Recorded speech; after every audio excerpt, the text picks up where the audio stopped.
While perhaps less known for its platformers than for other genres, the PS1 still had quite a selection, and that's what we're looking at today, whether they're any good or just worth forgetting. Are these 3D platformers on the PS1 worth playing today? Aladdin in Nasira's Revenge. Developed by Argonaut Games and published by Sony Computer Entertainment in 2002, this game pits you as Aladdin from the Disney movies, who has to save Agrabah from the evil sorceress Nazira. She has kidnapped Princess Jasmine and the Sultan in order to force you to collect relics which she plans to use to resurrect her brother Jafar, the evil sorcerer from the first Aladdin movie. You start off in Agrabah and make your way across various environments, defeating enemies, collecting items, and occasionally solving puzzles. The game is basically a standard platformer with fairly standard platformer levels given the setting. The levels are quite diverse though, with a variety of obstacles to overcome in order to progress, from platforming to hitting objects from a distance to flying around on a magic carpet. As well as Aladdin with his jump, sword and throwing attacks, you will also play as Aladdin's monkey Abu, who can roll and double jump up walls. There is also one level as Princess Jasmine, who sneaks around in a pot. As well as gold coins to collect which give you an extra life, there are genie coins which give you the chance to win bonuses in a slot machine at the end of each level. But that's all. This is not the collectathon of Donkey Kong 64 or Banjo-Kazooie. There are also mini-games between each level which see you trying to collect a certain number of coins in a short space by running and jumping or skateboarding. Other mini-games see you aiming at targets. The graphics are bright and colourful and very inviting for anyone to just pick up and play. Perhaps the most appealing part of the story is the genie, who, while not played by Robin Williams, is well acted nonetheless and lightens up any of the cutscenes he's in. The game is well balanced with varied levels and a variety of different challenges to complete as you go. This is no Mario 64 however. The levels are a bit straightforward with variety but nothing especially exciting. The controls are not perfect either. They are a bit sensitive and the jumps are a bit floaty given the distances to the platforms. That said, this is a pretty solid game, especially for a movie franchise. It only ever got mediocre reviews, perhaps because of being a movie franchise, but it's definitely worth checking out, especially if you're a fan of the genre. Rascal, developed by Traveller's Tales, who went on to develop the LEGO Movie series and published by Psygnosis, was released in 1998 and sees you as Callum Rascal Clockwise, who has to travel through time to save his father, the great scientist Casper Clockwise, who has been kidnapped by Chronon, the evil master of time. You have to run through various levels from a medieval castle to a pirate ship, both in the past and present, to collect pieces of a time clock and defeat Chronon. You have a bubble gum to attack enemies and you can jump on their heads as well. But good luck doing that, as the controls and camera basically make this game unplayable. When you move forward you gain a bit of momentum, but if you turn when you have this momentum, i.e. without being perfectly still, you don't turn sharply to the left like in most platformers, you keep going forward while turning slightly in the direction you press, so you end up going off in directions you don't want to go. It's like a mix between tank controls and standard controls, and it's extremely frustrating as the levels aren't particularly designed for this, so it's very easy to run into enemies or fall off platforms. This is bad enough on its own, but the camera is also very poor. It kind of trails behind you, often falling behind walls while you're running ahead, or being too close to you for you to see where you're going. A good example is when you walk into a room. Instead of being behind you, showing you the room ahead, the camera rests close to your face, pointing towards you, leaving you blind, unable to see where you're going and possibly about to walk into an enemy. The enemies are also usually very small, so they can easily get hidden behind tables or benches, again leaving you walking into them without knowing what's hitting you. They also push you after you hit you, sometimes without you even knowing that an enemy is hitting you, so you're being pushed where you don't want to go while continuously taking damage, while not being able to see where you're going. Yeah, it's pretty annoying. The designer in a 2018 interview said that publishers made a late request that the game be designed with tank controls, something which the camera hadn't been designed for, leaving the mess we have now. Whatever the reason, it leaves you with a serious lack of control. You're running around falling off platforms and getting repeatedly hit from all angles, and as the game isn't particularly straightforward, it leaves you feeling pretty confused and frustrated. It's a shame as it has some potential apart from these issues, with some nice aesthetics, many of the characters being designed by Jim Henson's Creature Shop. There is still at least one more problem however, as if it needed more. The enemies are also a bit bullet spongy, taking a while to defeat, but really if that was the only issue, it'd be easy to overlook. Croc, Legend of the Gobos was developed by Argonaut Games and published by Fox Interactive in 1997. In this game you play Croc, a crocodile raised amongst the Gobo creatures, when one day the evil Baron Dante invades Gobo Valley and imprisons the Gobos. Croc now must save them.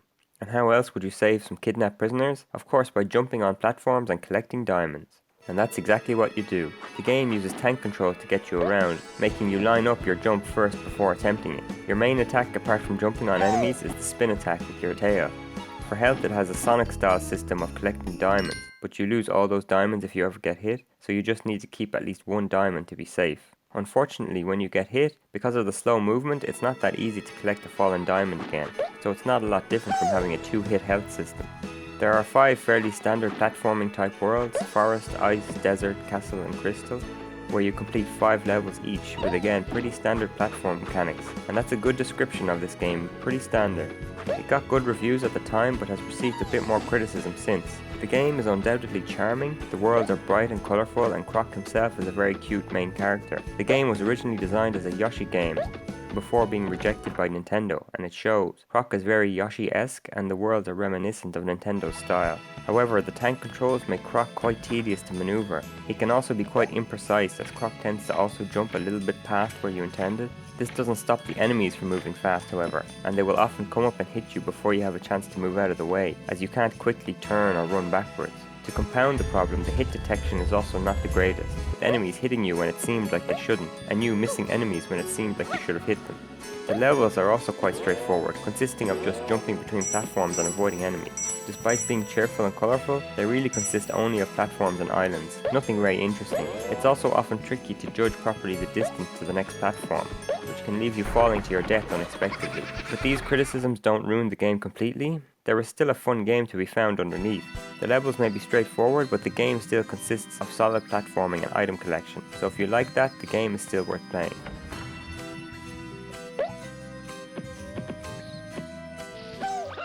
Bugs Bunny Lost in Time, developed by Behaviour Interactive, published by Infogrames in 1999. This game sees Bugs Bunny, well, lost in time. As Bugs, you must travel to different time periods and locations, encountering Bugs' traditional enemies, who he must defeat while collecting clocks that will help him get back to the present day. Bugs navigates the levels by jumping or jumping into rabbit holes to get to inaccessible areas. You will also need to pick up items quite often to create platforms, or to roll to get through small gaps. You can also tiptoe occasionally to sneak up on enemies or prevent fragile platforms from breaking. You'll find yourself in the Stone Age, Pirate Era, the 1930s, the Medieval Era, and finally Dimension X. A bit like Mario 64, you unlock further levels as you collect more clocks. There is platforming, but there is also puzzle solving and item collection in order to progress through the game. There isn't much in the way of unique platforming mechanics, but despite that, this game is actually pretty good. The best in this video in my view. You may have been put off by the TV show tie-in, but in fact the game does a good job of making you use various mechanics and abilities to traverse each level, even if it's things we've seen before in other platformers. Each level is also very different from the last, with a unique setting, enemies and challenges. This prevents the game from getting stale, providing a new environment each time. The game isn't perfect, however. The controls, as with basically all the games on this list, and pretty much every early 3D platformer, have some issues. It's not a deal breaker, but they can be a bit imprecise, often sending you where you didn't want to go. For a start, when you turn around, you don't just immediately go in the opposite direction, you do a kind of turn, sending you slightly to the left or right. This was common at the time, but it means that if you're near the edge of a platformer, it can send you plummeting to your death. You also seem to go in the direction you're facing, rather than the direction the camera is facing, and coupled with the fact that the camera moves behind you as you move, it leads to some frustrating moments where you don't quite jump where you're expecting. You have to adjust your jump mid-air, often leaving you without the momentum to successfully land the jump. The enemies also take damage to different attacks, so it's hard to know which one to use with which enemy. Sometimes you can jump on their head, but sometimes this will cause you damage, not them. Sometimes you can kick them in the back, but sometimes you have to make them run around or jump on their head first. And some enemies aren't supposed to be killed at all. They're just there to help you reach higher platforms. The graphics and sound are nothing special, to be honest. The music is Looney Tunes style music, so it uses only minimalist incidental music, which I guess is appropriate, and it does create the feeling of being in a Looney Tunes cartoon, but to be honest it's barely noticeable and even takes away some of the atmosphere by being a bit slow and not really suiting the mood. But overall this is a fairly solid 3D platformer, one of the best I've played outside the obvious famous ones, and it's definitely worth finding.